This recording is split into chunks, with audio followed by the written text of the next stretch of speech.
Get your day started off right. Pour yourself out a delicious cup of Blackout Coffee. Blackout Coffee is a terrific American family-owned business, and they're all about premium coffee, fresh roasted, and shipped out within 48 hours of roasting. Go to blackoutcoffee.com, promo code PDB, for 20% off your first-time purchase.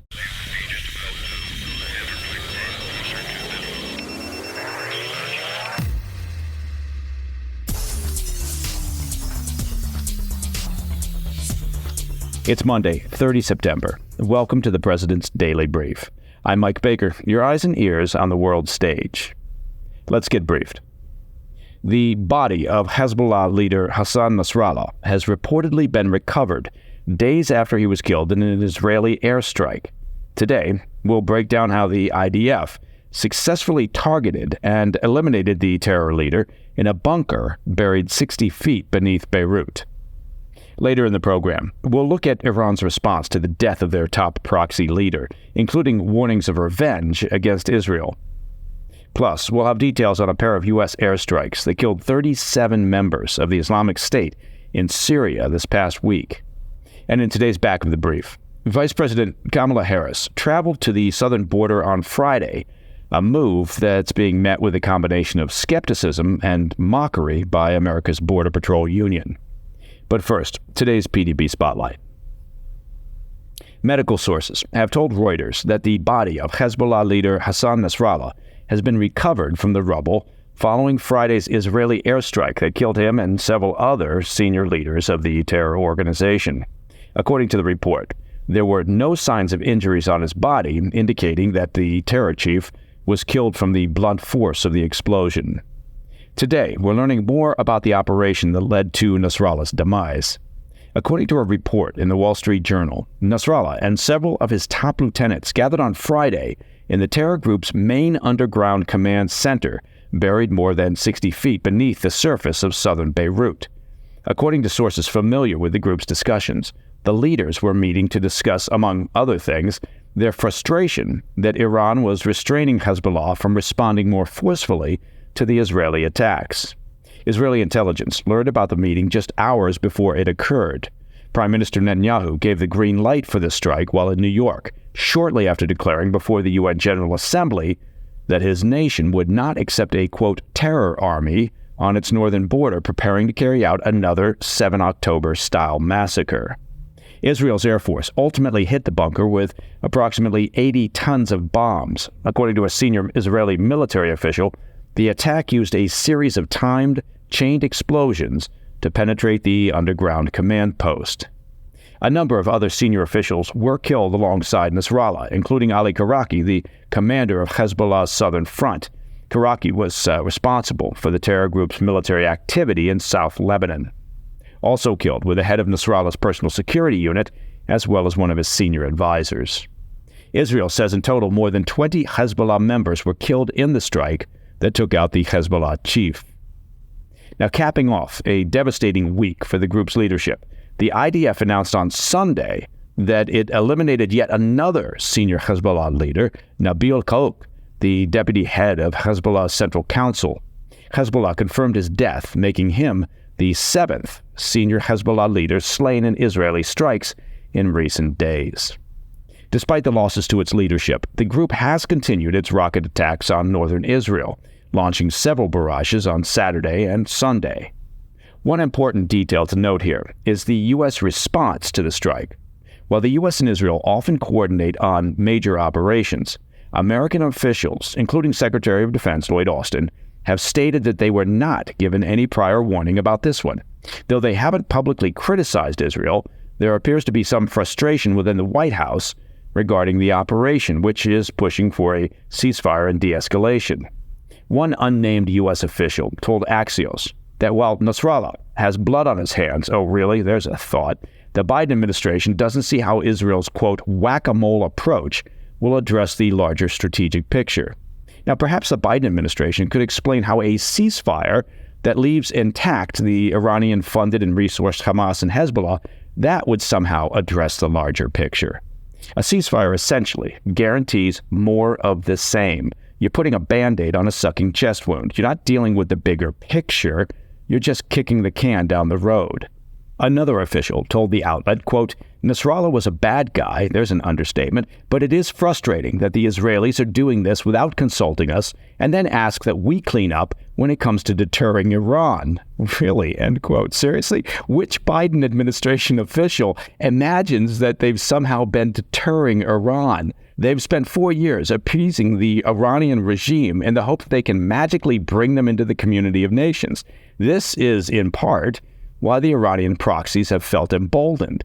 Whatever the Biden administration imagines they've been doing regarding the Iranian regime, well, it's the opposite of deterrence.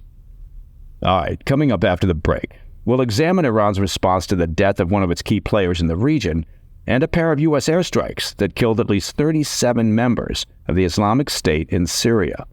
I'll have those stories when we come back. Welcome back to the PDB. Well, it should come as no surprise to anyone that among those killed in the airstrike that took out Hassan Nasrallah was a senior general from Iran's Revolutionary Guard Corps, the IRGC. I know, it begs the question, why on earth would a senior IRGC officer be meeting with Hezbollah senior leadership? What a coincidence. On Sunday, Iranian state media confirmed the death of General Abbas Nilforoushan. He was the IRGC's deputy commander and a key player in Iranian actions in the region, advising Hezbollah on military and diplomatic affairs. Now, of course, Tehran is well, let's say they're pretty salty over the fact that its most important regional proxy has been all but beheaded over the past week. Iran has vowed that the strike will, quote, not go unanswered. Speaking as he departed the meeting of the UN General Assembly, Iran's foreign minister said his nation is on high alert. He said, quote, the countries of the region and beyond must recognize that the situation is extremely dangerous and anything could happen at any moment, end quote. He continued, I mean, to be fair, it really is our fault. This is, I suppose, what happens when you build a network of terror organizations to do our bidding, end quote. Okay, all right, fair enough, never mind. I made that quote up, but it doesn't mean I'm wrong. He actually added that the U.S. was complicit in the attack, of course, and that, quote, undoubtedly the blood of the martyrs of this incident will not go unanswered, and we will stand firmly with the resistance, end quote. Earlier, Iran's parliament speaker said that the country's network of proxies, known as the Axis of Resistance, will continue confronting Israel with Tehran's support. He then joined lawmakers in chanting, death to Israel and death to America. Now, to be fair, their chants aren't new or creative, but at least they've been consistent. Despite publicly vowing to defend and support Hezbollah, there is reportedly much more uncertainty within Tehran's Hall of Power. According to a report in New York Times on Saturday, Iran's leadership is deeply divided over the assassination of Nasrallah. 4 Iranian officials told the newspaper that Supreme Leader Ayatollah Ali Khamenei remains undecided about the next steps.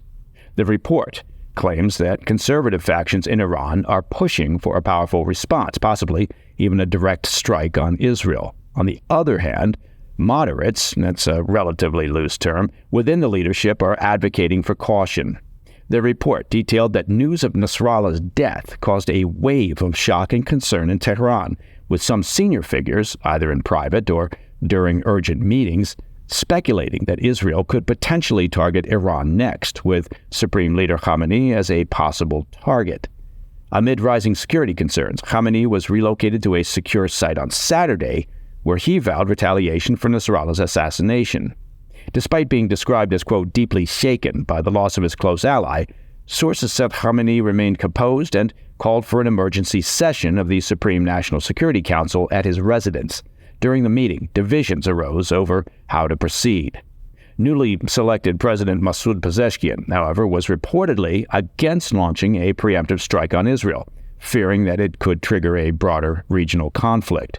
Mohammad Ali Abtahi, a former vice president of Iran, told The Times in a phone interview that Nasrallah's assassination was, quote, an incredibly heavy blow, and realistically speaking, we have no clear path for recovering from this loss, end quote. He also added that, quote, we will not go to war, that's off the table, but Iran will also not reverse course in supporting the militant groups in the region, nor in diffusing tensions with the West. All of these things can be pursued at the same time, end quote. Okay, let's shift our focus over to Syria. U.S. Central Command, or CENTCOM, announced yesterday that it had carried out 2 targeted airstrikes, killing a total of 37 terrorist operatives. These strikes targeted senior leaders from ISIS, as well as Ras al-Din, an al-Qaeda affiliate based in Syria. According to CENTCOM, the first strike took place on 24 September in northwest Syria, where 9 operatives were killed, including a high-ranking leader of Ras al-Din, who oversaw their military operations. This strike follows a similar operation last month that eliminated another senior leader of the group. Now, the second strike occurred on September 16th, targeting an ISIS training camp in central Syria. CENTCOM reports that 28 ISIS operatives were killed in that attack, including 4 senior leaders. This strike is expected to significantly disrupt ISIS's ability to conduct operations against U.S. and allied and regional interests. General Michael Eric Kurillo, commander of CENTCOM, said that these operations demonstrate the U.S. commitment to defeating terrorist organizations in the region and to supporting stability across the Middle East.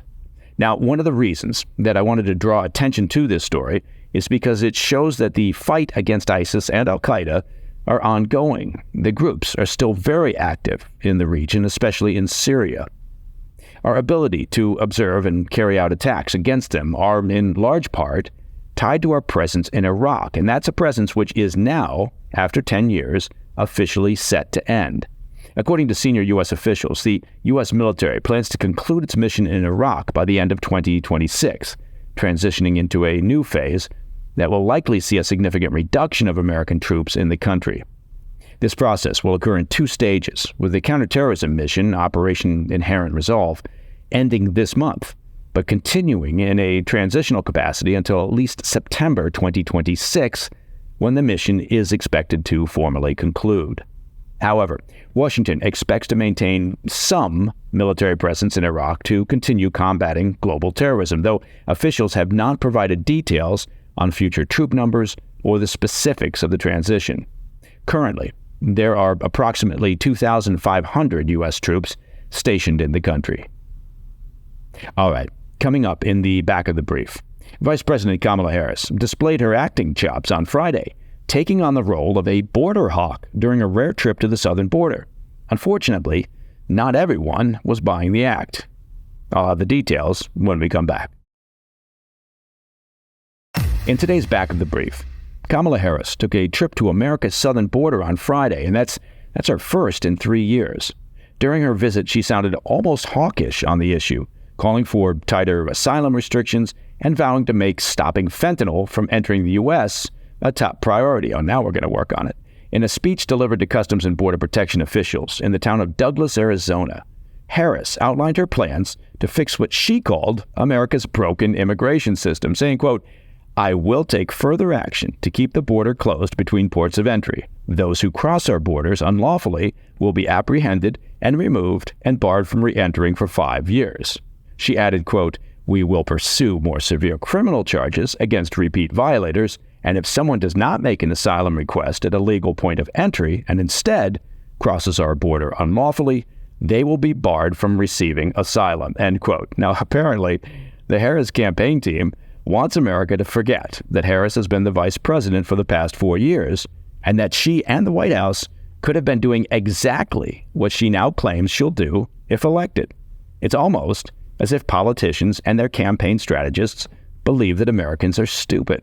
Anyway, Harris's statements did not sit well with America's Border Patrol's union, which has been desperate for help from the White House since Harris took office.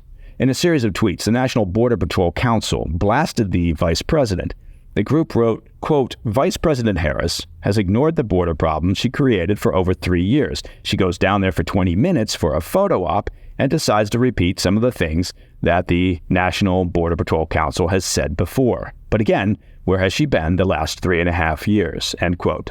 Now, they followed it up by saying, quote, "Harris asserted in Arizona that CBP needed more resources.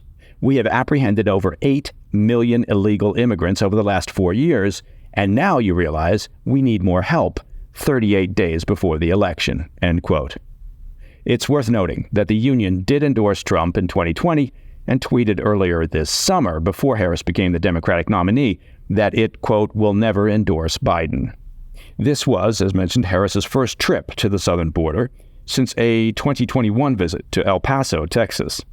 It also comes just days after Immigration and Customs Enforcement data provided to Congress showed that hundreds of thousands of illegal immigrants convicted of crimes could be loose on American streets. Those include 62,000 convicted of assault, more than 56,000 with drug convictions, and 13,000 convicted of homicide. An additional 2,500 have kidnapping convictions, and close to 16,000 with sexual assault convictions. But, not to worry. Harris promises to do the exact opposite of what she's done during the Biden-Harris administration, if only given the chance in November. Now, if you are a cynical person, you could think that it's all political theater because they realize now that the border is an important issue to voters. But, well, that would be cynical for me to point out. And that, my friends, is the President's Daily Brief for Monday, 30 September. If you have any questions or comments, please reach out to me at pdb@thefirsttv.com. And to listen to the show ad-free, well, become a premium member of the President's Daily Brief simply by visiting pdbpremium.com. I told you it was simple. I'm Mike Baker, and I'll be back later today with the PDB Afternoon Bulletin. Until then, stay informed, stay safe, stay cool.